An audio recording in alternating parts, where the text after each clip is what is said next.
ஸ்ரீ சாய் சங்கரா கோவில் நகரம் காஞ்சிபுரம் அருகில் ஈனாத்தூரில் விவசாய பண்ணை தோட்டம் விற்பனைக்கு. தொடர்புக்கு 9090656533.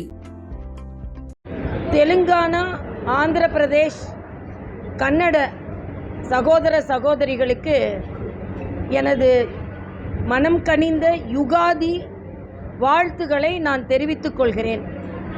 I wish all the brothers and sisters from the states of Telangana, Andhra Pradesh and Karnataka a very very happy Yugadi. Telangana, Andhra Pradesh, Karnataka ప్రజలందరికీ, తెలుగు సోదర సోదరికి మీ అందరికీ యుగాది పండుగ శుభాకాంక్షలు. మీ అందరూ సంతోషంగా, ఆనందంగా, ఆరోగ్యంగా ఉండాలని నేను దేవుడిని ప్రార్థిస్తున్నాను. 3 மொழியில் வாழ்த்துக்களை சொல்லியிருக்கிறேன். 3 மொழி, ஒன்று எனது தாய்மொழி, ஒன்று உலகத்தை இணைக்கும் மொழி, இன்னொன்று என் சகோதர மொழி தான். அந்த சகோதர மொழியில் தான் இன்றைக்கி வாழ்த்து சொல்லியிருக்கிறேன். எல்லோரும் சகோதரர்களாக இருக்க வேண்டும் தான். மொழியை வைத்து ஆனால் பிரிக்க வேண்டும் என்று என்றைக்குமே பாஜக நினைத்ததில்லை. இணைக்க வேண்டும் என்று தான் நினைத்து கொண்டிருக்கிறோம். இன்னொரு மொழியை இணைப்பு மொழியாக பயன்படுத்த வேண்டுமே தவிர பிரிக்கும் மொழியாக பயன்படுத்தக்கூடாது என்பதிலும் பாரதிய ஜனதா கட்சியும் பாரத பிரதமரும் குறிப்பாக உறுதியாக இருக்கிறோம்.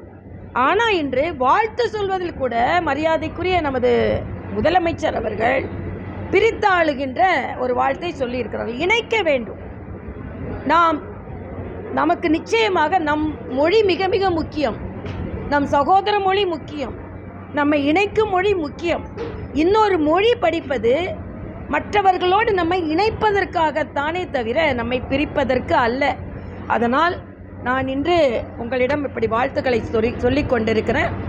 இன்னொன்று, மரியாதைக்குரிய முதல்வர் சொன்னார், நீங்கள் தான் தெலுங்கு படிச்சிட்டிங்களே, அதை மாதிரி வேணுன்ற நேரம் படிக்க வேண்டியதானே அப்படின்னு. சின்ன வயதாக இருக்கும் பொழுது இந்த மூளை சீக்கிரம் கிரகிச்சிருக்கும். எனக்கு தானே தெரியும் நான் படிக்கிறதுக்குள்ள எவ்வளோ கஷ்டப்பட்டேன்னு. வயதான பின்பு ஒரு மொழியை கற்பதை விட இள வயதில் இருக்கின்ற மூளை 10 மொழியை கூட கிரகிக்கும் தன்மை கொண்டது. அந்த மூளைக்கு தயவு செய்து மரியாதை கொடுத்து நம் அரசாங்க பள்ளிகள் குழந்தைகள் கூட வருங்காலத்தில் இதை படிப்பதற்கு ஏற்பாடு செய்ய வேண்டும் என்று யுகாதி பண்டிகை அன்னைக்கு நான் வாழ்த்து சொல்கிறேன். மறுபடியும் சொல்கிறேன், நம்ம யுகாதி பண்டிகைக்கு வாழ்த்துக்கள்லாம் சொல்கிறோம். சகோதர மொழியை கற்றுக்கொள்ளுங்கள் என்பதை தான் புதிய கல்விக் கொள்கை சொல்கிறது. ஒன்று. இன்னொன்று, இன்னைக்கு திராவிட முன்னேற்ற கழகம் மகாத்மா காந்தி ஊரக வேலைவாய்ப்பு திட்டத்திற்கு எதிராக பாரதிய ஜனதா கட்சி நடந்து கொண்டிருக்கிறது என்று பொய்யான ஒரு தகவலுக்காக அவர்கள் ஆர்ப்பாட்டம் நடத்துகிறார்கள். அது மட்டும் இல்லை, மகாத்மா காந்தின்ற பெயரே உங்களுக்கு பிடிக்காது அப்படின்னு ஒரு இல்லாத ஒரு குற்றச்சாட்டை இன்று கூட மரியாதைக்குரிய பாரத பிரதமர் தூய்மை இந்தியா என்ற மாபெரும் திட்டத்தை அறிமுகப்படுத்தும் போது என்ன சொன்னார் என்றால், மரியாதைக்குரிய காந்திஜி அவர்கள் சுதந்திர இந்தியா வேண்டுமா தூய்மையான இந்தியா வேண்டுமா என்று கேட்டால் தூய்மையான இந்தியா தான் வேணும் அப்படின்னு சொன்னாருன்னு காந்திஜியை வைத்துத்தான் தனது முதல் திட்டத்தையே ஆரம்பித்தார். ஆனால் நீங்கள் காந்திஜியை நீங்கள் நினைவு கூறுவதில் பேரில் தான் காந்திஜி. ஆனால் எங்கே காந்திஜியை இதுவரை நீங்கள் கொண்டாடி இருக்கிறீர்கள்? இதுவரை திராவிட முன்னேற்ற கழக அலுவலகங்கள் கூட தேசிய கொடி ஏற்றப்பட்டதில்லை. சமீப காலமாக தான் ஏற்றுகிறார்கள். ஆக ஒரு திட்டத்தின் பெயரை வைத்து ஒரு வெறுப்புணர்வை ஏற்படுத்த முடியும் என்றால் தயவு செய்து முதல்வர் இத்தகைய நடவடிக்கைகளை கைவிட வேண்டும் என்று நான் கேட்டுக்கொள்கிறேன். பல லட்சம் கோடிகள் நரேகாவுக்கு ஒதுக்கப்பட்டிருக்கிறது என்று சகோதரி கனிமொழி அவர்களின் கேள்விக்கு பதிலளித்தது மட்டுமல்லாமல் சில முறைகேடுகள் நடந்திருக்கிறது, கணக்கு சரியாக வரவில்லை, அந்த கணக்கை சரிபார்க்கும் வரை சில கோடிகளை கொடுக்க முடியாது, அதனால் 34 லட்சம் கோடி ஏற்கனவே கொடுக்கப்பட்டு விட்டது, 4000 5000 கோடியும் இன்னும் கொடுக்கப்பட வேண்டும். இந்த கொடுக்கப்பட வேண்டியதில் நீங்கள் ஏறக்குறைய சில கணக்கு மாறுபாடுகள் இருப்பதனால் இதில் நரேகால ஒரு ஒரு குறிப்பு என்னன்னா, அது தாமதப்படுத்தப்பட்டால் வட்டியோடு திருப்பி கொடுக்கணும். அது கொடுக்கப்படும். ஆனால் அந்த நடைமுறையில் சில வழிமுறை மாறுதல்கள் இருக்கிறது, சந்தேகங்கள் இருக்கிறது.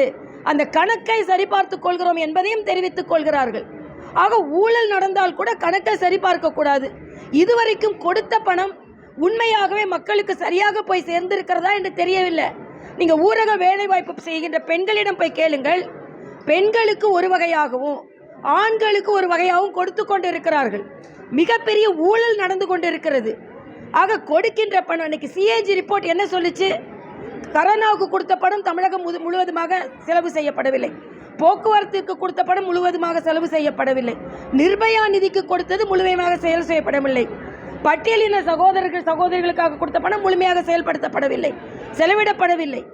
ஆக இவ்வளவு செலவிடாமல் வந்துட்டு இன்னைக்கு பிரதமரை வைத்து காப்பி அடிப்பதற்காக, பிரதம மருந்தகம் பதற்காக முதல்வர் மருந்தகம் ஆரம்பிச்சிங்க. இன்னைக்கு மருந்துகள் இல்லை என்று மக்கள் தவித்துக் கொண்டிருக்கிறார்கள். ஆனால் 10 ஆண்டுகளாக பிரதமர் மருந்தகம் மிகச் சிறப்பாக செயலாற்றி வருகிறது. அதனால் உங்கள் தவறுகளை புரிந்து கொள்ளுங்கள். தமிழக அரசு இனிமேலாவது தவறுகளை புரிந்து கொண்டு நடக்க வேண்டும். வெறும் குற்றச்சாட்டை வைத்துக் கொள்ளக்கூடாது என்பதை நான் பணிவன்புடன் கேட்டேன். தமிழக முதலமைச்சர் வினவி இருக்காங்க, பணம் இல்லையா இல்ல தமிழகத்துக்கு கொடுக்கிறதுக்கு மனம் இல்லையான்னு இல்ல, முதல் நீங்க ஊழல் இல்லையான்னு நீங்க சொல்லுங்க. வழிமுறையில் நடைமுறை சரியாக பயன்படுத்தப்பட்டதா? இதுவரைக்கும் கொடுக்கவே இல்லைன்னா பரவாயில்ல. நான் கேட்குறேன், மரியாதைக்குரிய சௌகான் அவர்கள் பாராளுமன்றத்தில் எழுந்து பேசினாரு. விவசாயிகளுக்காக, அவர்கள் திட்டத்திற்காக நான் தமிழகம் வருகிறேன். 2 முறை வந்தேன். அவர்களுக்கு நாம் கொடுக்கும் பங்காக 7300 கோடியை நான் கொடுக்க வேண்டும் என்று ஏற்கனவே நான் சொல்லிவிட்டேன்.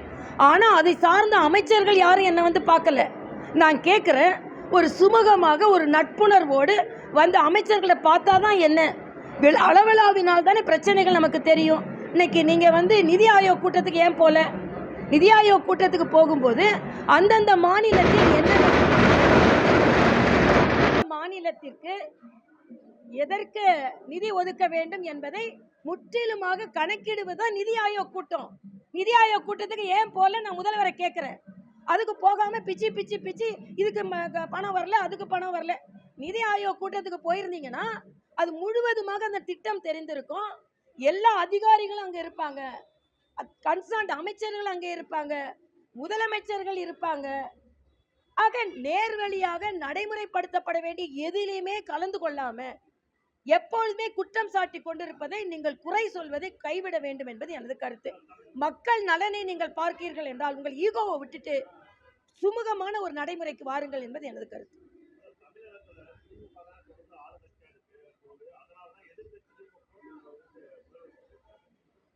அதாவது 2வதுக்கு தான் போட்டின்னு சொல்றாங்க. 2வது பாஜகவை முன்னிலை எப்படி படுத்துவாங்க? நாங்கள் அதுக்கு எதிர்பார்க்கவும் இல்லை. மக்கள் எங்களை முன்னிலைப்படுத்துவார்கள், அதில் சந்தேகமே இல்லை. 2வது 3வது 4வதுன்னு தான் ரொம்ப ஏளனமாக பேசிக்கொண்டு இருக்கிறார்கள். ஆக 2வது 3வது 4வதுன்னு பிரிஞ்சிருக்கிறதுனால தான் நீங்கள் முதலாவது வர முடியுது. நீங்கள் முதலாவதாக, நீங்கள் பாராளுமன்ற தேர்தலை பார்த்தாலே நீங்கள் முதல் என்று வரும்பொழுது நீங்கள் முதலாவதாக உண்மையிலே வரவில்லை. நீங்கள் 2, 3, 4, 5 மற்றவர்கள் பிரிந்திருக்கிறதுனால தான் 2024 உங்கள் கூட்டணியே 2, 3, 4 பிரிஞ்சிடும் போல இருக்கு. அண்ணன் திருமாவளவன் ஒன்றை சொல்கிறார், கொடியேற்ற கூட முடியலன்னு. கம்யூனிஸ்டுகள் இன்று வெளிப்படையாக தங்களது எதிர்ப்பை தெரிவித்திருக்கிறார்கள். வேல்முருகன் தனது எதிர்ப்பை வெளிப்படையாக தெரிவித்திருக்கிறார்கள். அதனால நீங்க ஒன்னாவதாவே இருப்போம், 2, 3, 4 பிரிஞ்சிருக்கும் நினைக்கிறத விட நீங்க ஒன்னா இருக்கிறது 2, 3 உடஞ்சிருவீங்க போல இருக்கே. அதை முதல் பாருங்கள் முதல்வர் அவர்களே. ஏனென்றால் இன்று கூட்டணி கட்சிகளே அதிருப்தியில் இருக்கிறார்கள் என்பதை நான் பதிவு செய்கிறேன். அதிமுக தலைவர்களை அடுத்து டெல்லியில சந்திக்கிறாங்க. ஏற்கனவே அதிமுக பொதுச்செயலாளர் சந்திச்சாரு, இப்ப செங்கோட்டையன் நேற்று போய் சந்திச்சிருக்காங்க. செங்கோட்டையன் அதிமுக பொதுச்செயலாளருக்கு தெரியாம ரகசியமா சந்திச்சதா சொல்லப்படுது. என்ன அதிமுகவுக்கான சொல்லப்படுது, எழுதப்படுது, நினைக்கப்படுது, அதுக்கெல்லாம் நான் பதில் சொல்ல முடியாதுப்பா. அதிமுக பொதுச்செயலாளருக்கு தெரியாம போய் சந்திச்சிருக்காரு, அது எனக்கு தெரியாதுப்பா. அதை பத்தி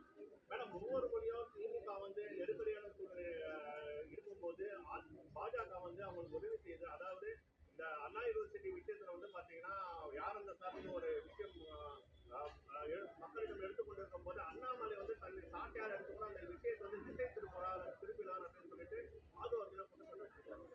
ஆதவர்ஜினா கருத்துக்கெல்லாம் நான் பதில் சொல்ல விரும்பல. ஆனா தம்பி விஜய் வந்து ஒரு கட்சி தலைவர் என்ற முறையில திமுகவுக்கும் டிவிகேக்கும் தான் போட்டி அப்படின்னு எதுகை முனையில வேணா அது சரியா இருக்கலாம். ஆனால் நீங்கள் எதிரில் இல்லைன்றதை முதலில் புரிந்து கொள்ள வேண்டும்.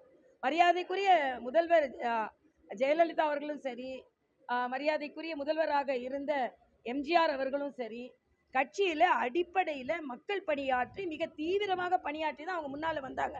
இன்னைக்கு நீங்களே ஒரு இமேஜின் பண்ணிக்கிட்டு என்னொன்று சொல்கிறாரு, அது கொள்கைக்கு வந்து காங்கிரஸ், கொள்ளைக்கு இன்னொரு அப்படின்னு சொல்கிறாரு. அதெல்லாம் தவறு. தம்பி விஜய் அவர்களே, நீங்கள் முதலில் திராவிட முன்னேற்ற கழகத்திற்கான எதிர்ப்பை தீவிரப்படுத்துங்கள். இது இந்த சினிமாலெல்லாம் ஒரு பாட்டு சீன் வச்சுக்கலாம், ஒரு சண்டை சீன் வச்சுக்கலாம், ஒரு எதிர்ப்பு சீன் வச்சுக்கலான்னு சொன்ன மாதிரி நாம் மொழியை பற்றி கொஞ்சம் பேசிடுவோம். இருமொழி கொள்கை. தம்பி விஜய் அவர்களே, அந்த காலத்தில் உள்ள நடிகர்களின் படங்கள் தமிழ்நாட்டுக்குள்ளே இருந்தது.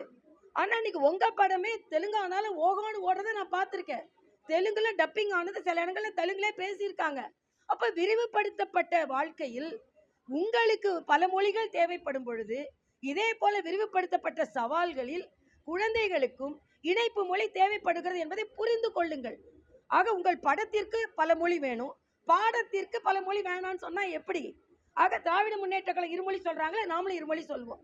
வக்ஃபோர்டு என்பது பாமர இஸ்லாமியர்களின் நிலத்தை கூட திருப்பி கொடுப்பதற்கானது. அப்போ அவங்க வக்ஃபோர்டுக்கு எதிர்ப்பு சொல்கிறாங்களா, நாமளும் எதிர்ப்பு சொல்லிடுவோம். ஆக டீலிமிட்டேஷன்.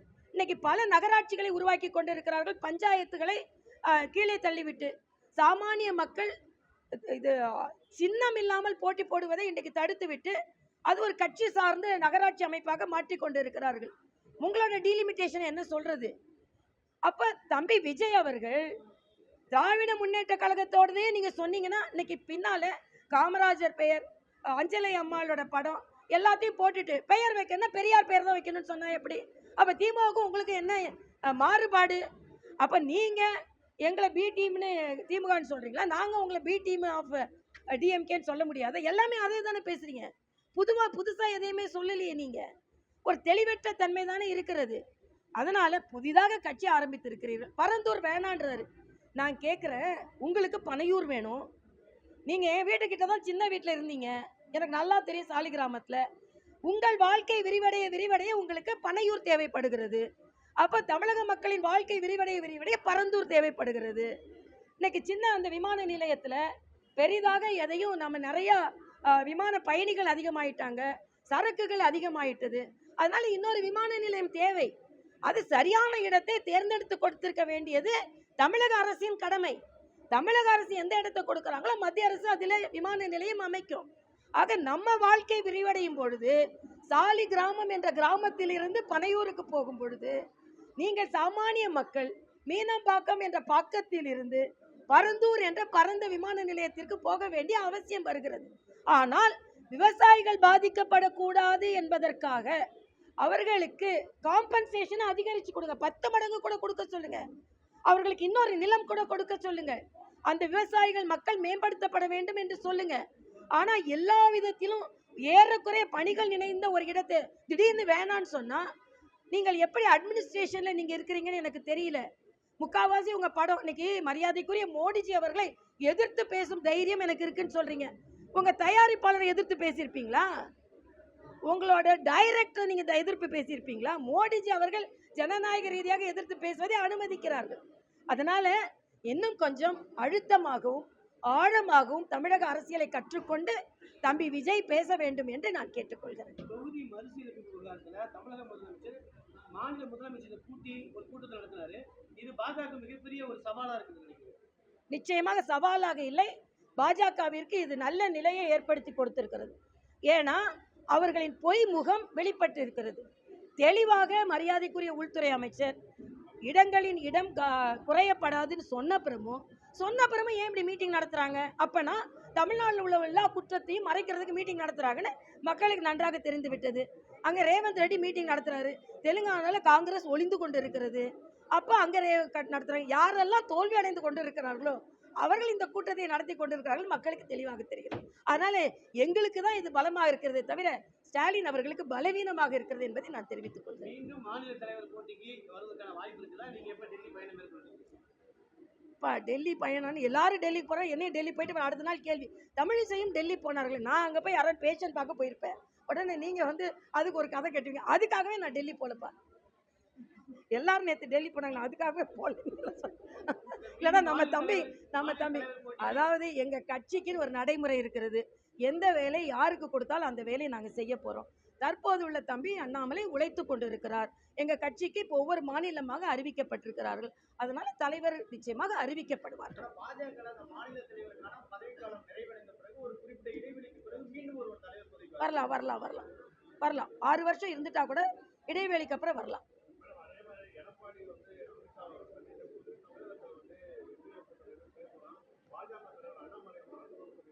நீங்க பக்கத்து சீட்ல உட்காந்துருந்தீங்களாப்பா?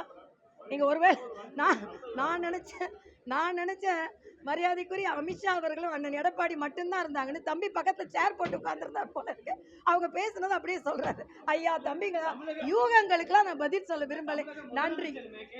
4 கார்ல மாறி மாறி போய் சந்திக்கிறதுக்கான அவசியம் என்ன? கொள்ளையடிக்க போறீங்க, மத்திய அமைச்சர் சந்திக்க போறீங்க, ஏன் இவ்வளவு ரகசியம்? நீங்க யார் அந்த சாரு, யார் அந்த கார்னு கண்டுபிடிச்சு சொல்லுங்க. நீங்க அண்ணன் எடப்பாடி எப்படி இந்த கார்ல போனாருன்னு நீங்க பண்ண, யார் அந்த சாரு, யார் அந்த கார் ஈசிஆர்ல வந்து, அதை கண்டுபிடிச்சு சொல்லுங்க. மற்ற மாநிலத்திலே பயாஸ்கோப் வச்சு பார்த்துக்கிட்டு இருக்கீங்க முதல்வர் அவர்களே. நம்ம மாநிலத்தில் உள்ளது நேரடி கண்ணில் பாருங்க. எதை கேட்டாலும் உத்தரப்பிரதேசம், மகாராஷ்டிரா, மத்திய பிரதேசம், குஜராத், தமிழ்நாட்டில் என்ன நடக்குது, திருநெல்வேலியில் என்ன நடக்குது, அவினாசியில கொலை நடந்து கொண்டு இருக்கிறது, திருநெல்வேலியில கொலை நடந்து கொண்டு போது அதை பாருங்க. அப்புறம் பயாஸ்கோப் வச்சு எல்லா இடத்துலையும் பார்க்கலாம். நன்றி.